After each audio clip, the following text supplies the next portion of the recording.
ಸತ್ಯ ಏನು ಅಂತ ನಮ್ಗೆ ಗೊತ್ತೇ ಇಲ್ಲ. ಅಲ್ಲ ಅಶೋಕ್ ಗೌಡ್ರೆ, ನಟರಾಜ್ ಗೌಡ್ರಿಗೆ 2 ಪದ, ಒಂದು ಕನ್ವಿನ್ಸ್, ಇನ್ನೊಂದು ಆರೋಗೆನ್ಸ್.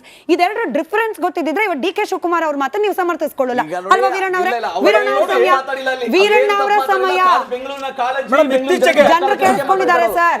ಇತ್ತೀಚೆಗೆ ಕಳೆದ ವಾರ ಕಂದಾಯ ಸಚಿವರು ಒಂದು ಅಸಹಾಯಕತೆನ ತೋರಿಸಿದ್ದಾರೆ. ಬೆಂಗಳೂರಿನ ರಸ್ತೆಗಳಲ್ಲಿ ಗುಂಡಿ ಇದೆ ಅಂತ ಹೇಳಿ ಅವರು ಕೂಡ ಇದು ಮಾಡಿ ರಾತ್ರೋರಾತ್ರಿ ತಾರಾಕೋ ತರ ಆಗಿದೆ. ಅಂದ್ರೆ ಸರ್ಕಾರದಲ್ಲಿರೋ ಸಚಿವರೇ ಸರ್ಕಾರದ ಬಗ್ಗೆ ಒಂದು ಅಸಹಾಯತೆ ತೋರಿಸ್ತಾ ಇದ್ದಾರೆ. ನಗರಾಭಿವೃದ್ಧಿ ಸಚಿವರು ಯಾರು? ಡಿ ಕೆ ಶಿವಕುಮಾರ್ ಅವರು. ಅವ್ರು ಏನ್ ಮಾಡ್ತಾ ಇದ್ದಾರೆ ನೋಡಿ, 5 ಗ್ಯಾರಂಟಿಗಳು ತೆರಿಗೆ ಹೊರೆ ಮಾಡ್ದೇನೆ ಮಾಡ್ತೀವಿ ಅಂತ ಹೇಳಿ ತೆರಿಗೆ ಹೊರೆ ಹಾಕಿ ಮಾಡ್ತಾ ಇದ್ದಾರೆ. ಅಷ್ಟಾದ್ರೂ ಕೂಡ ಇತ್ತೀಚೆಗೆ ಹಾಲಿನ ದರ ಏರಿಕೆ ಮಾಡಿದ್ರು, ಪೆಟ್ರೋಲ್ ಡೀಸೆಲ್ ಸೆಸ್ ಜಾಸ್ತಿ ಮಾಡಿದ್ರು. ಅದ ನಂತರ ನೀರಿನ ಇದಕ್ಕೆ ಬಂದಿದ್ದಾರೆ. ಇದು ಮೂಲ ಸೌಕರ್ಯ. ಬೆಂಗಳೂರಿನ ಜನ ಇವತ್ತು 1.5 ಕೋಟಿ ಜನಸಂಖ್ಯೆ ಇದೆ. ಅದರಲ್ಲಿ ಮತದಾರರು 97 ಲಕ್ಷ ಮತದಾರರಿದ್ದಾರೆ. ಮತ್ತೆ ಕರ್ನಾಟಕ ರಾಜ್ಯದ ತೆರಿಗೆ 60% ಬೆಂಗಳೂರಿಂದ ಬರ್ತಾ ಇದೆ. ಬೆಂಗಳೂರಿನ ನಾಗರಿಕರಿಗೆ ಇವತ್ತು ಡಿ ಕೆ ಶಿವಕುಮಾರ್ ಅವಮಾನ ಮಾಡಿದ್ದಾರೆ, ಅಪಮಾನ ಮಾಡಿದ್ದಾರೆ. ಇದನ್ನ ಮುಂದಿನ ದಿನಗಳಲ್ಲಿ ಬರ್ತಕ್ಕಂಥ ಸ್ಥಳೀಯ ಚುನಾವಣೆಯಲ್ಲಿ ನಮ್ಮ ನಾಗರಿಕರು ಮತದಾರರು ಖಂಡಿತ ತೋರಿಸ್ತಾರೆ. ನೋಡಿ, ಬೆಂಗಳೂರಲ್ಲಿ BWSSB ಕನೆಕ್ಷನ್ ಇರೋದು 10,15,000. ಪ್ರತಿ ವರ್ಷ 5% ಕನೆಕ್ಷನ್ ಇನ್ಕ್ರೀಸ್ ಆದ್ರೂ ಕೂಡ ಇವತ್ತು 30-40 ಸೈಟಲ್ಲಿ ಯಾರೋ ಒಬ್ರು ಮನೆ ಕಟ್ಟಿದ್ದಾರೆ ಅಂತ ಹೇಳಿದ್ರೆ 3 ಫ್ಲೋರ್ ಬಿಲ್ಡಿಂಗ್ ಇದ್ರೆ ವಾಟರ್ BWSSB ಕನೆಕ್ಷನ್ ತಗೊಳೋದಕ್ಕೆ ಕನಿಷ್ಠ 1 ಲಕ್ಷ ರೂಪಾಯಿ ಖರ್ಚಾಗ್ತಾ ಇದೆ. ಅದೇ ಕಮರ್ಷಿಯಲ್ ಬಿಲ್ಡಿಂಗ್ 10 ಲಕ್ಷ ಕಮ್ಮಿ ಆಗ್ತಾ ಇಲ್ಲ. ಇವತ್ತು ರಾಜ್ಯ ಸರ್ಕಾರಕ್ಕೆ ಆದಾಯನೇ ಪ್ರತಿ ತಿಂಗಳು ಬಿಲ್ ಕಟ್ಟೋದು ಬಿಟ್ಬಿಡಿ, ಇದು ಒಮ್ಮೆ ಕನೆಕ್ಷನ್ ತಗೊಳೋದಕ್ಕೆ ಇದರಿಂದಾನೆ 100 ಕೋಟಿ ಬರ್ತಾ ಇದೆ ವರ್ಷಕ್ಕೆ. ಆ ದುಡ್ಡು ಏನ್ ಮಾಡ್ತಾ ಇದ್ದಾರೆ? ಅದೆಲ್ಲ ಹೋಗ್ತಾ ಇದೆ. ಇವರು ನಿರ್ವಹಣೆ ಮಾಡೋದಕ್ಕೆ 35%ಗಿಂತ ಹೆಚ್ಚು ನೀರು ಪೋಲಾಗ್ತಾ ಇದೆ. ಅಕ್ರಮ ಕನೆಕ್ಷನ್ ಇದೆ, ಅಲ್ಲಿ ನೋಡ್ಬೇಕು ಇವರು.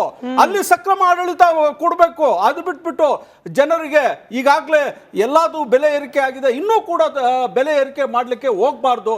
ಅದು ಬಿಟ್ಟು 15 ತಿಂಗಳಿಂದ ಯಾವುದೇ ಒಂದು ಅಭಿವೃದ್ಧಿ ಕೆಲಸನ ಬೆಂಗಳೂರಲ್ಲೂ ಮಾಡಿಲ್ಲ. ದಯವಿಟ್ಟು ನಾನು ಡಿ ಕೆ ಶಿವಕುಮಾರ್ ನಗರಾಭಿವೃದ್ಧಿ ಸಚಿವರಿಗೆ ಕೇಳ್ಕೊಳೋದಕ್ಕೆ ಇಷ್ಟಪಡ್ತೀನಿ. 100,000 ಪಾಟೋಲ್ಗಳಿದೆ, ಪಾಟೋಲ್ ಮುಚ್ಚಿಸಿ. ಮಳೆ ಬಂದಾಗ ರಸ್ತೆ ಯಾವುದು ಪಾಟೋಲ್ ಯಾವುದು ಗೊತ್ತಾಗ್ತಾ ಇಲ್ಲ. ಸುಮಾರು ಅನಾಹುತಗಳು ಆಗ್ತಾ ಇದೆ. ಇದ್ರ ಬಗ್ಗೆ ಆಮೇಲೆ ಅದಲ್ಲದೆ ರೀಸೆಂಟ್ ಆಗಿ ನಾನೊಂದು ಕಂಪ್ಲೇಂಟ್ ಮಾಡಿದ್ದೆ. ಚರಂಡಿನಲ್ಲಿ ಹೂಳೆತ್ತೋದಕ್ಕೆ ಇವ್ರ ಕೈಲಿ ಆಗ್ತಾ ಇಲ್ಲ. ಕೇಳಿದ್ರೆ ಟೆಂಡರ್ ಕೊಡೋದಕ್ಕೆ ಬಡ್ಜೆಟ್ ಇಲ್ಲ ಅಂತ ಹೇಳ್ತಾ ಇದ್ದಾರೆ. ಹೂಳೆತ್ತಲಿಲ್ಲ ಅಂದ್ರೆ ಮಳೆಗಾಲದಲ್ಲಿ ಬರೋ ನೀರು ಚರಂಡಿಯಲ್ಲಿ ಹೋಗದೆ ರಸ್ತೆ ಮೇಲೆಲ್ಲ ಹರಿತಾ ಇದೆ. ಈ ಪರಿಸ್ಥಿತಿ ಬಂದಿದೆ. ಒಂದು ಪೂರ್ವ ಸಿದ್ಧತೆ ಕೂಡ ಮಾಡ್ಕೊಳೋದಕ್ಕೆ ಮಳೆಗಾಲದಲ್ಲಿ ಒಂದು ಪೂರ್ವ ಸಿದ್ಧತೆ ಇವ್ರಿಗೆ ಮಾಡ್ಕೊಳಕ್ ಆಗ್ತಾ ಇಲ್ಲ. ಹಿಂದೆ ನೋಡಿ, ಬೇಸಿಗೆನಲ್ಲಿ ಕಾವೇರಿನಲ್ಲಿ ನೀರು ಕಮ್ಮಿ ಆಗಿ ಇವರು ಸಂಕಷ್ಟ ಪರಿಸ್ಥಿತಿನಲ್ಲಿ ಒಂದು ಸೂತ್ರ ಮಾಡಿದ್ರೆ ತಮಿಳುನಾಡಿಗೆ ನೀರು ಹರಿಬಿಟ್ಟು ಬೆಂಗಳೂರಿಗೆ ನೀರು ಶಾರ್ಟೇಜ್ ಆಗಿ ಟ್ಯಾಂಕರ್ ಮಾಫಿಯಾ ಮಾಡಿದ್ರು.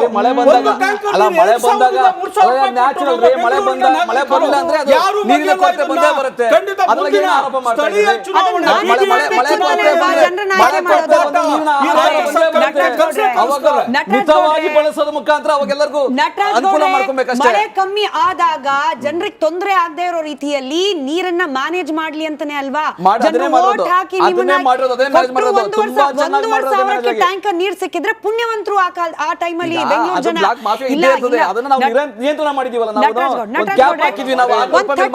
ಅಶೋಕ್ ಗೌಡ್ರು ಮಾತು ಕೇಳಿಸ್ಕೊಳ್ಳಿ, ಆಮೇಲೆ ನಿಮಗೆ ಪ್ರಶ್ನೆ ಬರ್ತೀನಿ.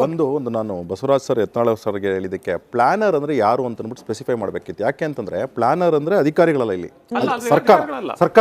ಸರ್ಕಾರ. ಯಾಕೆ ಅಂದ್ರೆ ಇಲ್ಲಿ ಎಡವಿದೆ ಅಲ್ಲಿ ಅಂದ್ರೆ ಬಂಗಾರಪ್ಪನವ್ರ ಸರ್ಕಾರ, ಆಕ್ಚುಲಿ ರಾಮಕೃಷ್ಣ ಹೆಗಡೆ ಅವ್ರ ಸರ್ಕಾರ ರಾಜಕಾಲುವೆಗಳನ್ನ ಯಾವ ರೀತಿ ಮಾಡಬೇಕು, ರಾಜಕಾಲುವೆಗಳಿಂದ ಬೆಂಗಳೂರು ವಾಸ್ ಪ್ಲಾನ್ಡ್ ವಿತ್ ಕೆರೆಗಳು ಮತ್ತು ರಾಜಕಾಲುವೆಗಳು. That was a Bengaluru plan. 400 ವರ್ಷಗಳ ಕಾಲ ಅದನ್ನ ನಡ್ಸ್ಕೊಂಡ್ ಬಂದ್ವಿ. ಆದರೆ ಸಡನ್ ಆಗಿ ಏನಾಯ್ತು ಅಂತಂದ್ರೆ ಈ ರಾಜಕಾಲುವೆಗಳನ್ನ ಸಿಸ್ಟಮ್ಯಾಟಿಕ್ ಆಗಿ ಪ್ಲಾನ್ ಮಾಡೋಣ ಮತ್ತೆ ಅಂತೇಳಿ ರಾಮಕೃಷ್ಣ ಹೆಗಡೆ ಅವ್ರ ಸರ್ಕಾರ ಒಂದು ವರದಿ ಮಾಡಿ ಅಂತ ಕೊಡುತ್ತೆ ಆವತ್ತಿನ ಬೆಂಗಳೂರು ಸಿಟಿ ಕಾರ್ಪೊರೇಷನ್ಗೆ. ಚೀಫ್ ಇಂಜಿನಿಯರ್ ವರದಿ ತಗೊಂಡು ಹೋಗ್ತಾರೆ. ಅದಾದ್ಮೇಲೆ ಸರ್ಕಾರ ಬದಲಾವಣೆ ಆಗ್ಬಿಟ್ಟಿರುತ್ತೆ. ಅವಾಗ ಬಂಗಾರಪ್ಪನವ್ರು ಮುಖ್ಯಮಂತ್ರಿ ಇರ್ತಾರೆ.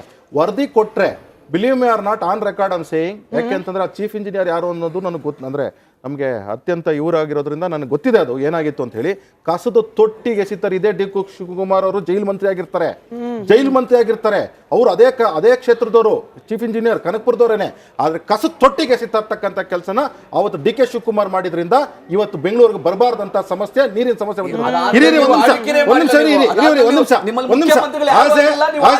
ಒಂದ್ ನಿಮಿಷ ಅದಾದ್ಮೇಲೆ ವರ್ಷದಲ್ಲಿ 5 ಜನ ಮುಖ್ಯಮಂತ್ರಿಗಳಾಗಿದ್ದಾರೆ ಇದರಿಂದ. ಸರಿಪಡಿಸತಕ್ಕಂತಹ ಲೆವೆಲ್ಗೆ ಇವತ್ತು ಬೆಂಗಳೂರಿನ ನೀರಿನ ಸಮಸ್ಯೆ ಹೋಗಿರ್ತದ್ದು ಆ ಕಾರಣದಿಂದ. ಒಂದು ಎರಡನೇದು, ಇವತ್ತಿಗೆ ಇನ್ನೊಂದು ಹೇಳ್ಬಿಡ್ತೀನಿ ಏನ್ ಕೇಳಿ. ಆಸೆ ಮಾತಾಡ್ತೀವಿ? ಇವತ್ತು ಯಾರೋ ಒಬ್ಬರ ಹತ್ರ ಎಕ್ಸ್ಪರ್ಟ್ ಚರ್ಚೆ ಮಾಡ್ತಾರೆ ರೆವಿನ್ಯೂ ಡಿಪಾರ್ಟ್ಮೆಂಟ್ ಅಲ್ಲಿ. ಇವತ್ತು ರೆವಿನ್ಯೂ ಮಿನಿಸ್ಟರ್ ಹೇಳ್ತಾರೆ, ನೋಡಿ ರೆವಿನ್ಯೂ ಮಿನಿಸ್ಟರ್ ಅವರೇ, ತಾವು ಬರೀ ಪೋಡಿ ಬಗ್ಗೆ ಮಾತಾಡ್ತೀರಾ, ಪೋಡಿನ ಕ್ಯಾನ್ಸರ್ ಆಗಿ ಹರಡ್ತಾ ಇದೆ, ಇದು ಸಮಸ್ಯೆನ ಸಾಲ್ವ್ ಮಾಡದೇ ಇದ್ರೆ ಇದು ಕ್ಯಾನ್ಸರ್ ಆಗಿ ಇಡೀ ರಾಜ್ಯ ಕಾಡ್ಕೊಳ್ಳುತ್ತೆ ನೀರಿನ ಸಮಸ್ಯೆ ತರ.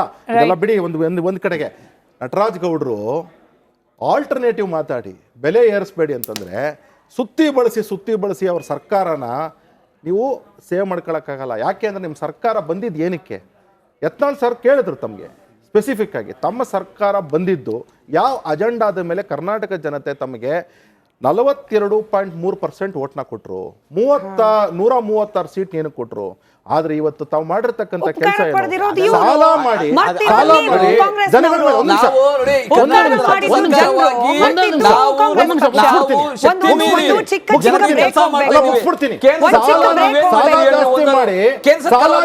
ಮೇಲೆ ಒಂದು ಕುಟುಂಬಕ್ಕೆ 1 ಲಕ್ಷ ಜಾಸ್ತಿ ಸಾಲ ಮಾಡಿದ್ರಿ. ಒಂದು ಕುಟುಂಬಕ್ಕೆ ಇವತ್ತು ಟ್ಯಾಕ್ಸ್ ಅಂತ ಅಂದ್ಬಿಟ್ಟು ನೀವು ಒಂದು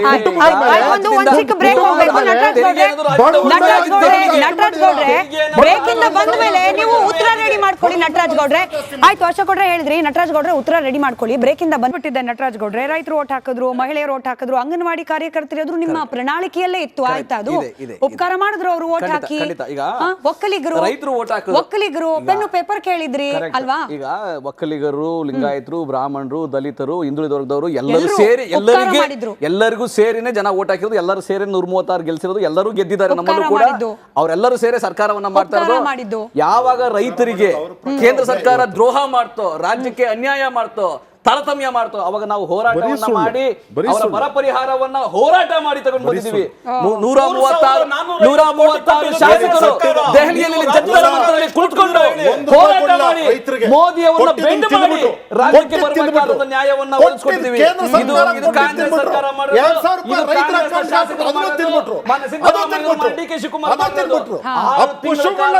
ಬರ ಪರಿಹಾರವನ್ನ ಕೊಟ್ಟಿರಲಿಲ್ಲ.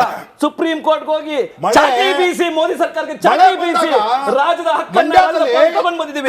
ಅದು ಹೆಮ್ಮೆ ನಮಗಿದೆ. ರೈತರ ಪರವಾಗಿ ನಿರಂತರವಾಗಿ ಕೆಲಸ ಮಾಡೋ ಏಕೈಕ ಸರ್ಕಾರ. ಇಂಥ ಕೆಲಸವನ್ನ ಬಿಜೆಪಿ ಯಾವತ್ತು ಕೆಲಸ ಮಾಡಿ ಗೊತ್ತಿಲ್ಲ ಬಿಜೆಪಿ ಅವ್ರಿಗೆ. ಕೆಲಸ ಮಾಡೋದು ನೋಡಿ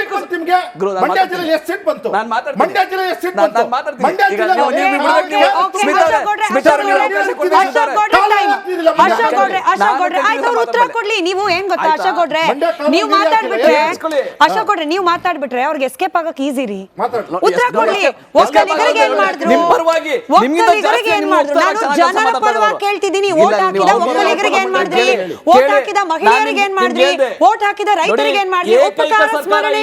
ಈ ಭಾರತದಲ್ಲಿ ಏಕೈಕ ಸರ್ಕಾರ ಜನತೆಗೆ ಕಷ್ಟಕ್ಕೆ ಆಗ್ತಾ ಇರ್ತಕ್ಕಂಥ ಸರ್ಕಾರ ಇದು. ಹೆಂಗೆ? ಗ್ಯಾರಂಟಿ ಯೋಜನೆಗಳ ಮುಖಾಂತರ ಉಚಿತವಾಗಿ ಬಿಲ್, ವಿದ್ಯುತ್ ಬಿಲ್, 1,62,00,000 ಕುಟುಂಬಗಳಿಗೆ ಉಚಿತವಾಗಿ ವಿದ್ಯುತ್ ಹೋಗ್ತಾ ಇದೆ. 0 ಬಿಲ್ಲು 1,62,00,000 ಕುಟುಂಬಗಳಿಗೆ.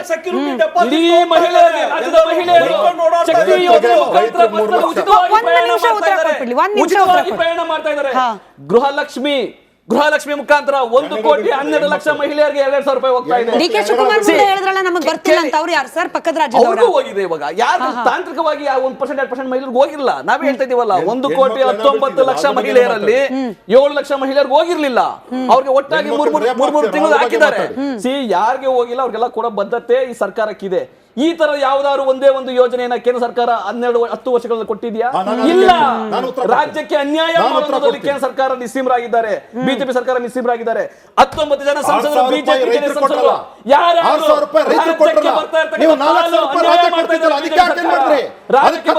ರಾಜ್ಯಕ್ಕೆ ತೆರಿಗೆ ಅನ್ಯಾಯ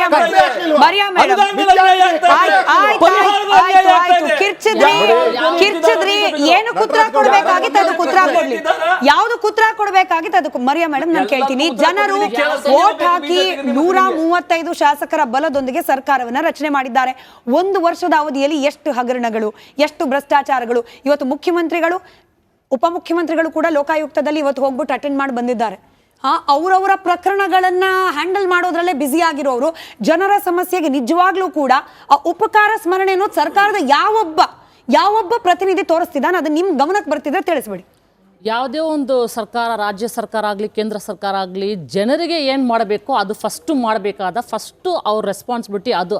ಅದನ್ನು ಮರೆತುಬಿಟ್ಟು ತಮ್ಮ ಪಕ್ಷದೊಳಗಡೆ ಏನು ಪಾಲಿಟಿಕ್ಸ್ ನಡೀತಿದೆ ಅದರೊಳಗಡೆ ಇಲ್ಲಿ ಕಾಂಗ್ರೆಸ್ ಅವರಿದ್ದಾರೆ, ಸೊ ಕೇಂದ್ರದಿಂದ ನಾವು ಏನು ಮಾಡಬಾರ್ದು, ಆ್ಯಕ್ಚುಲಿ ತೆರಿಗೆ ಹಣ ಎಲ್ಲ ಆಲ್ ಓವರ್ ಇಂಡಿಯಾ ಜಾಸ್ತಿ ಕಲೆಕ್ಟ್ ಆಗ್ತಾ ಇರೋದು ಕರ್ನಾಟಕದಿಂದ.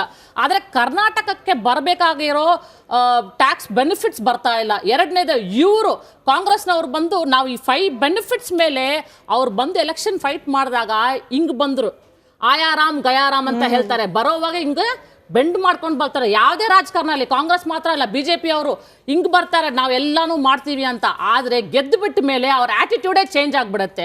ಅದೇ ನಾನು ಹೇಳಿದೆ, ರೆಸ್ಪಾನ್ಸಿಬಲ್ ಒಂದು ರಾಜಕಾರಣಿ, ಒಂದು ಪೊಲಿಟಿಕಲ್ ಲೀಡರ್, ನೀವು ಎಷ್ಟು ಒಂದು ರೆಸ್ಪಾನ್ಸಿಬಿಲಿಟಿಯಿಂದ ನೀವು ಯಾವ ಸ್ಟೇಟ್ಮೆಂಟ್ ಕೊಡ್ತಾ ಇದ್ದೀರಾ. ನೀವು ಏನು ಬೇಕಾದರೂ ಹೇಳ್ಬೋದು. ಇವಾಗ ಹೇಳ್ತೀವಲ್ವ, ಅದು ಆಗಲೇಬೇಕಂದ್ರೆ, ಹೈಕ್ ಆಗಲೇಬೇಕಂದ್ರೆ ಮಾಡಿ. ಅದು ಯಾತಕ್ಕೋಸ್ಕರ ಮಾಡ್ತಾ ಇದ್ದೀರಂತ ಸರಿಯಾಗಿ ಹೇಳ್ಬಿಟ್ಟು ಮಾಡಿ. ನಾನು ಯಾಕೆ ನಿಮಗೆ ಹೇಳಬೇಕಂದ್ರೆ, ನಾವು ಕೇಳ್ತೀವಿ. ಇವಾಗ ನೋಡಿ, ಸ್ಮಾರ್ಟ್ ಸಿಟಿ ಅಂತ ಬರ್ಬಾದ್ ಮಾಡಿಬಿಟ್ರು ಬೆಂಗಳೂರನ್ನ. ಇವಾಗ ತಿರ್ಗಾ ಬ್ರ್ಯಾಂಡ್ ಬೆಂಗಳೂರು ಹಿಡ್ಕೊಂಡ್ಬಿಟ್ಟಿದ್ದಾರೆ. ಮೊದಲು ಸ್ಮಾರ್ಟ್ ಸಿಟಿ ಇತ್ತು, ಅದ್ರಲ್ಲಿ ಬರ್ಬಾದಾಯಿತು. 27,000 ಕೋಟಿ ನೀವು ಬಂದು ನೋಡಿದ್ರೆ ಶಿವಾಜಿನಗರ ಕಡೆ ಒಂದೇ ರೋಡ್ಗೆ, ಕಾಮರಾಜ ರೋಡ್ ಅಂತ 27,000 ಕೋಟಿ. ಇವತ್ತು ಜನರಲ್ ಸಿಟಿಸನ್ಸ್ ಬೀದಿಗೆ ಬಂದ್ಬಿಟ್ಟು ನಾವು BWSSB ಅವ್ರನ್ನ ಕರೆದ್ಬಿಟ್ಟು ನಾವು ಕೆಲಸ ಮಾಡಿಸ್ಬೇಕು. ಎಲ್ಲಿ ಹೋಗಿದ್ದಾರೆ ಅವ್ರು, ಸ್ಮಾರ್ಟ್ ಸಿಟಿ ಅವ್ರು ಎಲ್ಲಿ ಹೋಗಿದ್ದಾರೆ ಗೊತ್ತಿಲ್ಲ. ನಾವು ಹೋಗ್ಬಿಟ್ಟು ಹಿಡ್ಕೊಂಡು ಬರ್ಬೇಕು, ಸರ್ ಕೆಲಸ ಮಾಡಿ ಅಂತ. ಸೊ ಬ್ರ್ಯಾಂಡ್ ಬೆಂಗಳೂರು ಅಂತ ಇವಾಗ ಬ್ರ್ಯಾಂಡ್ ಬೆಂಗಳೂರು ಶುರು ಆಗ್ಬಿಟ್ಟಿದೆ. ಸ್ಮಾರ್ಟ್ ಸಿಟಿ ಮರ್ತೋಯ್ತು, ಇವಾಗ ಬ್ರ್ಯಾಂಡ್ ಬೆಂಗಳೂರು ಶುರು ಆಗ್ಬಿಟ್ಟಿದೆ. ಇದರಲ್ಲೆಲ್ಲ ಕಷ್ಟಪಡ್ತಾ ಇರೋದು ಯಾರು? ಜನ. ರೋಡಲ್ಲಿ ಒಂದು ಪಾಟೋಲ್ ಇಲ್ಲದೆ ಒಂದು ಬೀದಿಯಲ್ಲಿ ಓಡಾಡಕ್ಕಾಗಲ್ಲ. ಒಂದು ಬೆಸ್ಕಾಂ ವೈರ್ ಕೇಬಲ್ ಬಂದು ಕೆಳಗಡೆ ಬೀಳ್ಬೇಕು, ಜನ ಸಾಯ್ಬೇಕು, ಅವ್ರು ಆವಾಗ ಬಂದ್ಬಿಟ್ಟು ಕೆಲಸ ಮಾಡ್ತಾರೆ. ಯಾವುದೇ ಒಂದು ರಾಜಕಾರಣಿಗೆ ಅವ್ರ ರೆಸ್ಪಾನ್ಸಿಬಿಲಿಟಿ ಗೊತ್ತಿದ್ರೆ ಇಲ್ಲಿ ಪ್ರಾಬ್ಲಮೇ ಬರೋದಿಲ್ಲ. ಆದ್ರೆ ಬಂದ್ಬಿಟ್ಟು ಅವ್ರು ಕನ್ಫ್ಯೂಷನ್ ಆಗ್ತಾ ಇದೆ, ಪೊಲಿಟಿಕಲ್ ಗೇಮ್ಸ್ ನಡೀತಾ ಇದೆ. ಇದಕ್ಕೆ ಫ್ರಸ್ಟ್ರೇಷನ್ ಇಂದ ಬಂದು ನೀವು ಯಾವ ತರ ಸ್ಟೇಟ್ಮೆಂಟ್ ಕೊಡ್ತಾ ಇದ್ದೀರಾ ಮೀಡಿಯಾ ಮುಂದೆ? ನಾನ್ ನಿಮ್ಗೆ ಜವಾಬ್ ಕೊಡ್ಬೇಕಾಗೋದು ಅವಶ್ಯಕತೆ ಇಲ್ಲ ಅಂದ್ರೆ ಕೊಡ್ಬೇಕು ನೀವು. ನಾವು ಕೇಂದ್ರ ಸರ್ಕಾರಕ್ಕೂ ಕೇಳ್ತೀವಿ, ರಾಜ್ಯ ಸರ್ಕಾರಕ್ಕೂ ಕೇಳ್ತೀವಿ. ಡಿಕ್ಟೇಟರ್ ಅಂತ ಕರೀತಾರಪ್ಪ ಮೋದಿ ಅವ್ರನ್ನ, ಡಿಕ್ಟೇಟರ್ ಅಂತ ಕರೀತಾರೆ. ಇದೇ ಕಾಂಗ್ರೆಸ್ನವರು ಈ ಆಟಿಟ್ಯೂಡ್ ಏನ್ ಹೇಳ್ಬೇಕು ಗೊತ್ತಿಲ್ಲ. ಪ್ರಶ್ನೆಗೆ ನಾನು